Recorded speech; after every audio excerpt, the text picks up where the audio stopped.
What is up guys, it's your boy Solheim here, back with another Mists of Pandaria Classic video. So today I just want to talk about how good of an expansion Mists of Pandaria actually is, which is quite often something that is overlooked, and I just want to talk about how hyped I personally am for Mists of Pandaria, and then I kind of want to hear your feedback, like are you hyped, are you going to play, and if yes, why, and if no, why not? I would love to see some actual feedback on this and see how hyped you guys are in the comments, so leave a comment down below. Either way, let's get right into it. So I feel like Mists of Pandaria maybe has gotten a little bit of a bad reputation simply due to one thing, which is kind of a meme at this point, and that is Pandarians. So when Mists of Pandaria came out back in the days, a big meme that I saw all over the place, including like in real life as well, but also on forums, like YouTube comments, people were just like, Pandarians in WoW, what is this? They have no place here, and it just became a meme, but I feel like a lot of people simply didn't play Mists of Pandaria due to Pandarians being in the game, and I kind of want to hear how you feel about this. Like, is it actually a deal breaker that Pandarians are in WoW? To me, Mists of Pandaria has such a good feeling, and it's such a good expansion, and the lore in Mists of Pandaria as well is just like, doing the quest. I'm not even like that big of a lore person, but I love whenever I do quests, and you feel like what you're doing is impactful.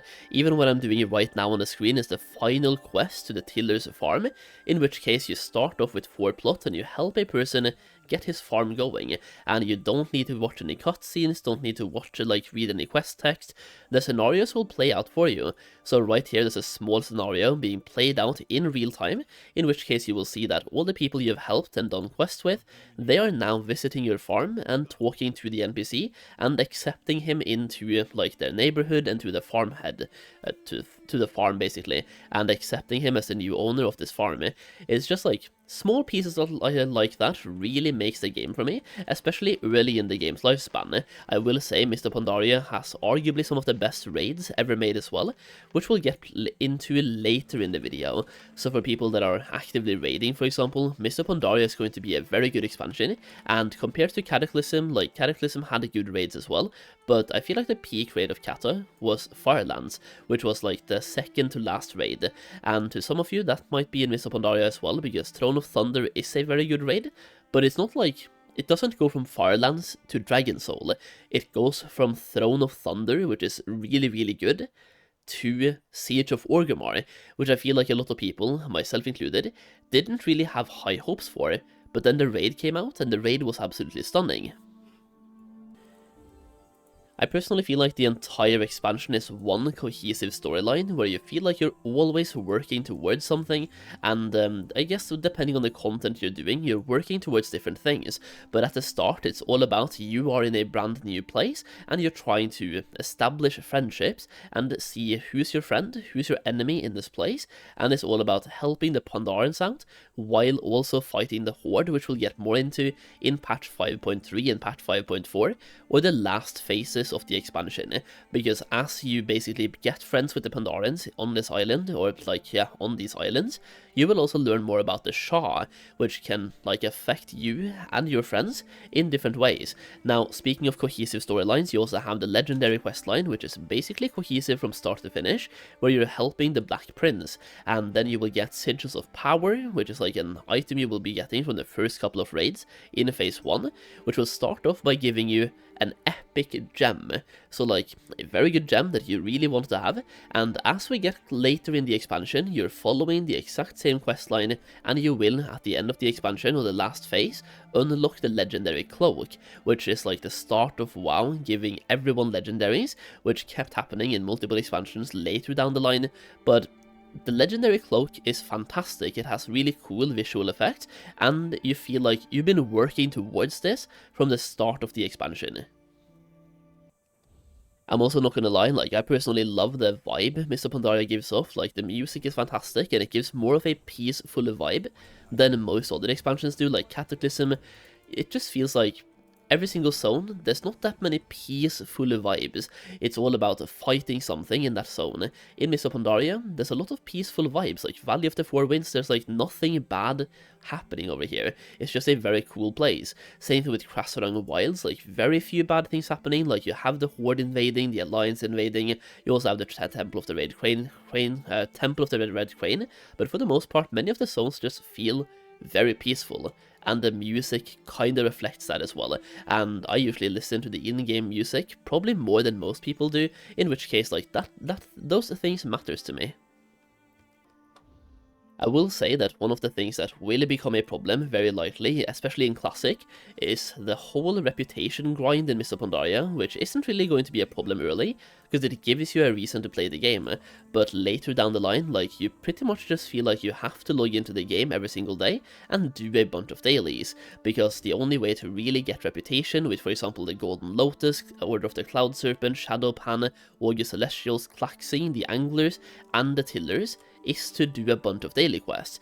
Now the good thing is those daily quests also gives you, for example, lesser charms of good fortune, which is a new system coming in Mists of Pandaria, allowing you to turn that in to elder charms of good fortune to get bonus rolls. So when doing a raid, even if you're using master loot, for example, and you are not assigned any loot from the master looter, you can still use your bonus rolls, and if you're doing GDKPs, well, you can still get loot yourself while doing GDKPs, and, well, get more loot that way. Basically, it gives you double the chance to get loot from regular boss kills, world bosses, raid bosses.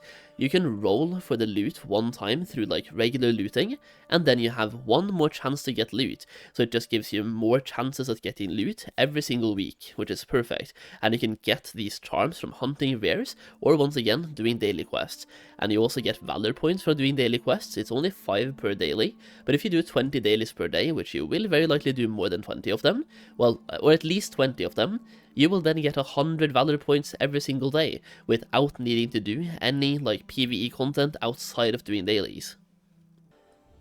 But I will just say, the daily quest grind in Mists of Pandaria is going to be a little bit insane, but at the start it's not really going to be a problem, because everyone is hyped anyway, and once again it gives you a reason to actually play the game, and at the start of an expansion that is always a good thing, but as we get later into the expansion, like, it goes from giving you things to do, to giving you things that you feel like you have to do. Now, some of the best things, or I guess one of the best things with Mists of Pandaria, especially if you ask me, is that some of the best content in the game will not be here at launch, which gives you several reasons to either keep playing or come back later. So in future patches, some of the best content in the game comes out. Like, for example, in Cataclysm, to me some of the best content was the Firelands patch, which gave you a reason to either keep playing and prep yourself for that patch, or it gives you a reason to come back when that patch comes out. And one of those patches that a lot of people are looking forward to in Mists of Pandaria is the Isle of Thunder patch, or 5.2. I'm making this video before the announcement of phases, so we don't really know which phase this comes out in at the moment. We might know it when this video comes out, but either way, like, when the Throne of Thunder comes out, it's not just the raid, but Throne of Thunder is remembered as one of the best raids of all time, but also we get the Isle of Thunder, a very good daily quest hub and daily quest zone, with a bunch of rares allowing you to gear up fast, gear up your alt fast, and work towards your main as well. It is just a very good patch in general, giving everyone something to do, whether you are a casual player just wanting to experience the expansion, or you want to raid on a hardcore level, or you're a PvP player, like everyone being stacked on the same island. Open world PvP is going to be insane, even though open world PvP in Classic has kind of been ruined, because PvP servers are 100% Horde or 100% Alliance. In the raid as well, we have one boss only available on the hardest difficulty, which is really cool. And even later in the expansion, we get once again a very good content update, the last phase of Classic Mists of Pandaria, or basically patch 5.4. Siege of Orgrimmar. Now this also came out with Timeless Isle, which gave us a very good, like, endgame daily questing hub, and questing zone, daily zone, and a rare zone. A bunch of rares giving you battle pets, giving you transmog, giving you toys, giving you actual gear upgrades, and even came out with a very good alt mechanic catch-up to give you bound on account gear that you could then send to an alt. So for example, you could loot a leather piece, you could send that to a leather character, and you can use it on the leather character. So you can farm Timeless Isle on your main, and simultaneously gear up your alt. You also had Siege of Orgrimmar, which was the first time we had a raid in an actual capital city of one of the factions. So we're basically raiding in Orgrimmar, which when it came out was a big controversy. Like on the forums, people were like not that hyped, and it felt like, how is this going to be the end raid of an expansion, and how are they going to make this like a cool raid? But to me, like in my opinion, Siege of Orgrimmar, one of the best raids of all time. It's definitely up there in the top, maybe top 5 or top 10, depends on how long you've been raiding and how many expansions you've done. But Siege of Orgrimmar is definitely up there as one of the best raids. It is very, very good, has some very good loot. Even some of the trinkets from this raid kind of alters your playstyle and makes your class a make or break. So you really feel the impact from the raid, you feel the impact from the tier set bonus. It's a very cool raid, and once again, the first time we're raiding inside of a capital city. So to me, Mists of Pandaria, there's just so many reasons to be hyped, because first of all, the launch of the expansion is going to be so much new content that we have never seen before. We have a new class, we have a new race, we have a new continent, we have new raids, we have new dungeons. Everything just feels completely different, and then you have multiple reasons to either stay in the expansion throughout the entire expansion, or come back in various patches. It also feels much easier to come back in a future patch, like for example, what did I just try to say? Isle of Thunder catch-up mechanics, very easy to gear up as a new player or a turning player or gearing up alt characters. Same thing in the last phase or patch 5.4 when Siege of Orgrimmar comes out. Timeless Isle makes it very easy to catch up gear-wise, or once again gear up a new character, gear up if you're coming back to the game, or gearing up alt characters as well. So even if you're starting the expansion late, you never really have to feel like you're permanently behind.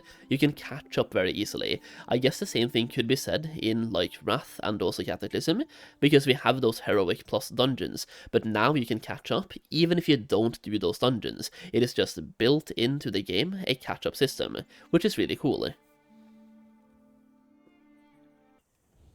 And it's no secret that I usually make a lot of gold making content on my channel. I love gold making in World of Warcraft, and Mists of Pandaria is kind of where that entire journey started for me personally, and it's a very good expansion for gold making. Like, first of all, we're getting access to our own personal farm in Mists of Pandaria, which is just really cool, like, because it's not game breaking, but it adds a little bit of quality when it comes to passive gold making, where you can simply plant seeds at a farm and make gold every single day. But even then, it's not going to be game breaking, it just gives you a little bit extra for very little work. In addition to that, many crafts are now daily crafts in Mists of Pandaria, which kind of gates the amount of things you're able to pump into the market, and one very good example of that is, for example, Inscription, where now you're using Scroll of Wisdom as a daily craft, and in order to make Dark Moon cards, for example, you are using Scrolls of Wisdom, which means if you don't have, like, if you have one scribe, you can make one Dark Moon card, one Dark Moon card of the Mists in, like, you can make one card per day. I have no idea why I fumbled that bag so much, but you can make one Scroll of Wisdom per day. You spend one Scroll of Wisdom to make one Dark Moon card. So compared to Cataclysm and Wrath of the Lich King, where you could pump out Dark Moon cards, you could have one scribe making 10,000 cards every single day if you wanted to. Now you can only make one card per day, no matter what. So it kind of makes you want to have more than just one scribe to fully capitalize on this and make more Dark Moon cards. That also makes it so that Dark Moon cards will be way more valuable this time around, because there's a limited supply. The supply is limited by how many scribes there are on your server, because once again, one scribe equals one Dark Moon card every single day. So daily crafts will be absolutely insane, so the more characters you have, the better, and you can start prepping for that right now by leveling up characters. Likewise, tailoring also has a daily cooldown called Imperial Silk, which makes this item right here, Imperial Silk, and that one is used to craft bags, craft epic items, tradable epic items, right? So yeah, overall I think Mists of Pandaria has insane potential to be one of the best expansions that we've had in quite a while, and I really just hope that enough people actually give Mists of Pandaria a chance, because like this expansion really is a good one. So let me know in the comments, are you excited to play, and will you play Mists of Pandaria? I kind of get that we're over the classic aspect now, because Mists of Pandaria to me isn't really classic, but as somebody who played Mists of Pandaria, I recognize it as a good expansion, and I'm definitely going to play it this time as well, but let's just throw the classic aspect out of the window, because that kind of went away after Wrath of the Lich King to me. Like, to me, classic is Vanilla WoW, TBC, and Wrath, but I'm happy to relive the other expansions as well.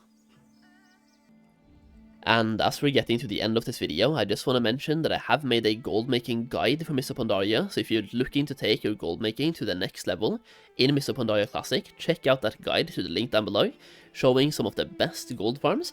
Some of them are exclusive to the guide as well, so I'm not going to cover them in videos, so you will only really have access to them by having the guide or finding them somewhere else. In addition to that, we have a bunch of different crafts methods in this guide, and just talking about things you want to know about for gold making in general. It is already 85 pages long, and the thing is, when you buy this guide, you will also get the Cataclysm Guide for free in the same purchase, effectively giving you 2 guides for the price of 1. That way you can use the Cataclysm Guide to catch up gold making wise during Cataclysm for the couple of months we still have left, and you can use that to prepare yourself for Mists of Pandaria Classic. Then you can use the Mists of Pandaria one to make even more gold in Mists of Pandaria itself. You will also get access to exclusive videos. We already have 2 exclusive videos with more to come that you will once again only have access to by having this guide, and you will get access to a private gold making Discord server where you can have access to even more gold making information and exclusive posts made by me and early access to content. So check it out through the link down below, and yeah, if you buy the guide, thank you so much. It really helps support me, and I will make it my personal goal to help you make as much gold as possible in Mists of Pandaria Classic. Either way, once again, let me know your thoughts on the expansion in the comments. If you enjoyed the video, leave a like down below, and thank you for watching. I really do appreciate it. And that's it. I will see you guys in the next video very soon.